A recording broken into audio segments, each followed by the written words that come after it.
क्या जिस तरह से नेपाल में बीते 48 घंटों में जो कुछ दिखा वो आपको बांग्लादेश की याद दिलाता है? क्या नेपाल में जो कुछ हुआ वो वाकई में केवल सोशल मीडिया का बैन, करप्शन का इशू था,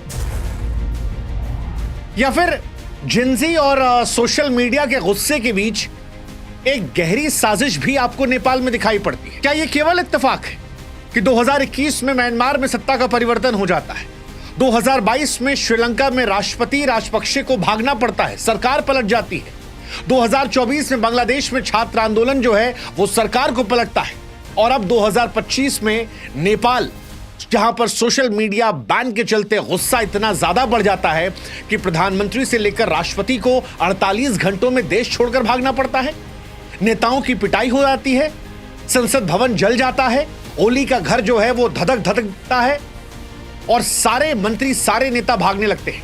नेपाल में बच्चों की जो मांग है वो पूरी तरह जायज है। नेपाल में जो कुछ बच्चे प्रदर्शन कर रहे हैं उनके साथ हम मजबूती से खड़े हैं। नेपाल के इस आंदोलन में वहां के बच्चों, वहां के प्रोटेस्ट करने वालों को हमारा समर्थन है। जिन्हें गोलियां मारी गई उनके खिलाफ सख्त कार्रवाई हो वो भी हम चाहते हैं। लेकिन इसके बावजूद इससे आगे बढ़कर एक सवाल आज हम पूछना चाहते हैं कि क्या सिर्फ ये संयोग है जो कुछ नेपाल में हम देख रहे हैं, या कहानी इससे आगे की है?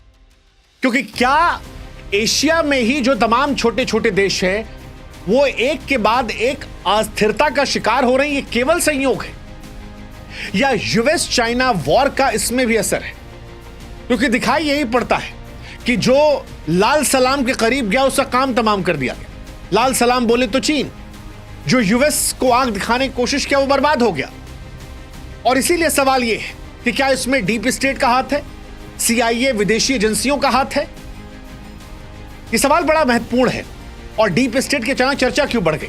सवाल यह भी कि नेपाल में एक आंदोलन होता है जो किसी की लीडरशिप में नहीं होता है, छात्रों का आंदोलन होता है, समर्थन कई लोगों ने किया था, लेकिन जो हमला होता है, जो विरोध होता है वो इतना ऑर्गेनाइज होता है कि सरकार की चूल्हे हिल जाती है। क्या यह शक संदेह नहीं पैदा करता? डीप स्टेट की अचानक चर्चा इतनी तेज क्यों है? और क्या भारत के सारे पड़ोसी देशों में ऐसे आंदोलन होने के बाद भारत को भी सतर्क रहने की जरूरत है? क्योंकि एक पड़ोसी पाकिस्तान का नाम हमने केवल नहीं लिया, लेकिन पाकिस्तान में भी हम जानते हैं कि जब इमरान खान ने यूएस को आंख दिखाई थी तो कैसे उनके खिलाफ मुकदमा चला, विरोध हुआ, और फिर जनता के नेता होने के बावजूद आज वो सलाखों के पीछे सड़ रहे हैं, उनकी आवाज कोई सुन नहीं रहा है। और इसीलिए आज सवाल बड़ा महत्वपूर्ण है कि क्या जो नेपाल में हुआ वो सिर्फ बच्चों का प्रदर्शन था, जेंजी का गुस्सा था, या जेंजी के नाम पर कोई और है जो खेल खेल रहा है? ये सवाल बड़ा महत्वपूर्ण है। इस सवाल का जवाब हम देने की कोशिश करेंगे, लेकिन हम आपसे गुजारिश करेंगे कि आप हमारे व्हाट्सएप चैनल से जरूर जुड़िए, क्योंकि इसके जरिए हमारा आपका कम्युनिकेशन जो है वो थोड़ा स्ट्रांग हो जाएगा, आप तक वीडियो जल्दी पहुंच जाएंगे, और राय क्या है वो भी दीजिएगा। फिर एक बार हम स्पष्ट कर दें कि नेपाल के इस प्रदर्शन को लेकर हमारा पूरा समर्थन है। भारत में 80-90% लोगों को ओली सरकार से कोई लेना देना नहीं, कोई लेना देना नहीं। He was anti India, but जिस सिस्टम से ये हुआ है उस सिस्टम को लेकर ये वीडियो बन रहा है, उस कल्चर को लेकर, क्योंकि नेपाल जल रहा है, धधक रहा है, संसद जल रही है, पार्लियामेंट से भरोसा उठ चुका है, और सवाल बहुत सारे पैदा हैं संयोग प्रयोग को लेकर। लेकिन सबसे पहला सवाल है डीप स्टेट क्या है? डीप स्टेट दरअसल एक साजिश सिद्धांत है जो छिपी हुई ताकतों को इंगित करता है, जैसे खुफिया एजेंसी सीआईए, गैर सरकारी संगठन एनजीओस और बड़े कॉर्पोरेट और मीडिया हाउसेस। ये दरअसल पर्दे के पीछे से सरकार को प्रभावित करती है, चुनाव में हेरफेर करती है, शासन परिवर्तन करवाती है। अमेरिका में ट्रंप के समय खासतौर पर यह बड़ा लोकप्रिय हुआ है, लेकिन वैश्विक स्तर पर इसे कलर रिवॉल्यूशन कहा जाता है, जैसे यूक्रेन में 2014 का ऑरेंज रिवॉल्यूशन, जॉर्जिया में 2003 का रोज रिवॉल्यूशन, हांगकांग में 2019 का प्रदर्शन। इसमें युवाओं को सोशल मीडिया के जरिए इकट्ठा किया जाता है और फिर लोकतंत्र के नाम पर पीछे से विदेशी ताकत जोर लगाती है और उस देश में सत्ता पलट जाती है। अब अगर आप एशिया की बात करेंगे तो एशिया में भी यह पैटर्न लगातार दिखाई पड़ रहा है। म्यांमार 2021 सैन्य तख्ता पलट हुआ, आंग सान सू की सरकार गिरा दी गई, यूएस ने कूप के खिलाफ प्रोटेस्ट का समर्थन किया, सैन्य नेताओं पर एक्शन लगाए गए और उस दौर में भी कहा गया कि यूएस ने लोकतंत्र के नाम पर हस्तक्षेप किया, क्योंकि म्यांमार जो है चीन के BRI belt and road initiative में शामिल था। यूएन रिपोर्ट में इसका कोई सीधा हाथ तो नहीं आया, लेकिन चर्चा हुई। यही चर्चा श्रीलंका को लेकर भी हुई। श्रीलंका 2022 आर्थिक संकट से राजपक्षे भाई भाग गए थे। IMF का रोल जो था वहां आया था। राजपक्षे साहब जो थे वो प्रो चाइना थे। उन्होंने हम्बन टोटा पोर्ट चाइना को लीज पर दिया था और फिर वहीं से सारा खेल गड़बड़ाता गया और बाद में श्रीलंका में सरकार गिर गई। बांग्लादेश में 2024 में छात्र आंदोलन होता है। जुलाई 2024 में कोटा प्रोटेस्ट जॉब रिजर्वेशन को लेकर होता है। फिर फायरिंग होती है, 200 लोगों की मौत होती है, एक बड़ा जन आंदोलन बनता है। हसीना जो है वो भी यूएस को आंखें दिखाने लगी थी और खबर यह थी कि यूएस ने हसीना पर दबाव डाला था, बात नहीं मानी। आधिकारिक तौर पर कोई पुष्टि नहीं, लेकिन दबी छिपी जबान में लोग कहते हैं कि बांग्लादेश को भी अस्थिर अमेरिका ने किया। और आज जो वहां प्रधानमंत्री हैं वो बिल्कुल अमेरिका की बोली बोलते हैं। नेपाल को लेकर भी यही सवाल है कि ओली साहब जो हैं वो प्रो चाइना थे। 4 सितंबर को यूएस के जो ऐप्स थे, फेसबुक, इंस्टाग्राम, व्हाट्सएप, इन सबको बैन कर दिया, लेकिन चाइनीज ऐप खुला रहा।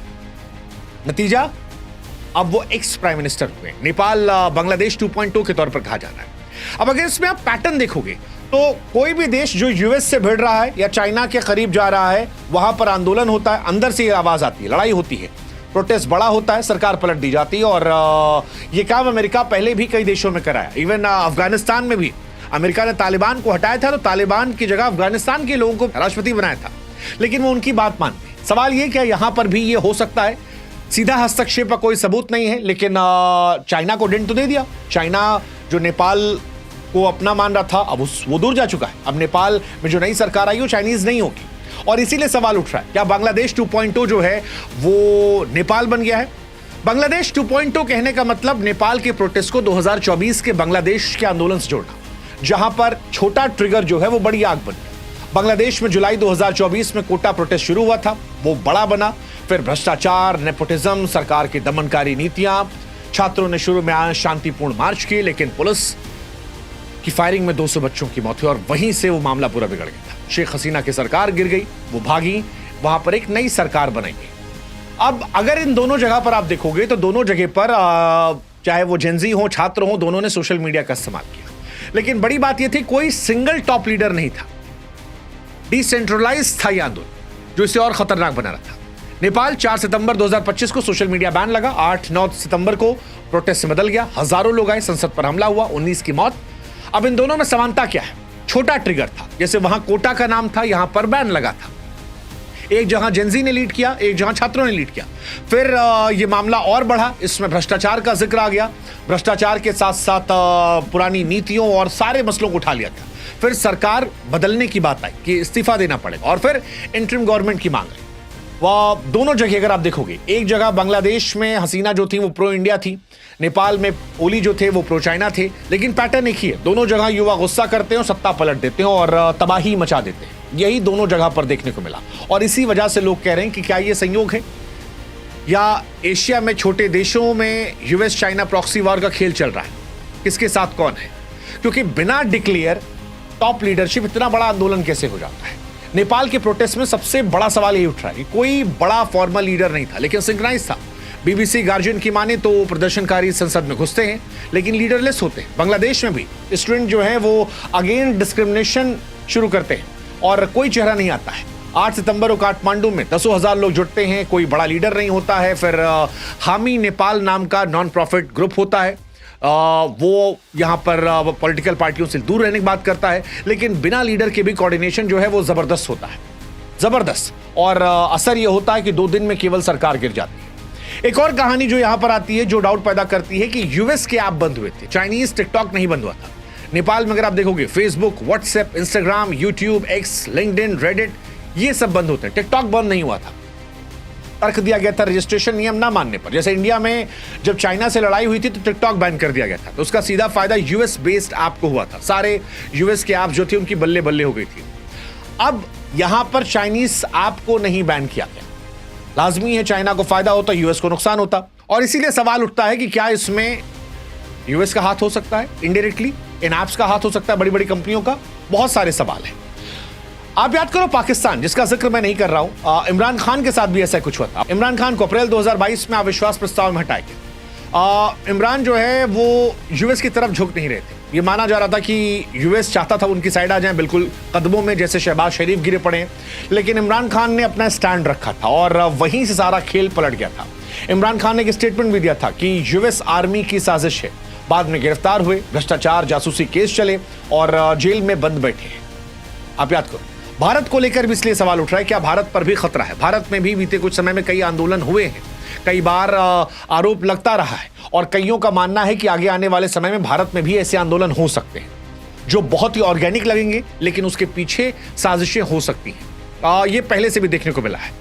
आप किसी भी दुनिया में किसी भी देश का पैटर्न उठा लो, बड़े ताकतवर जो देश होते हैं वो छोटे छोटे देशों में अपनी सरकार बनवाते हैं, बिगाड़ते हैं रिश्तों के हिसाब से।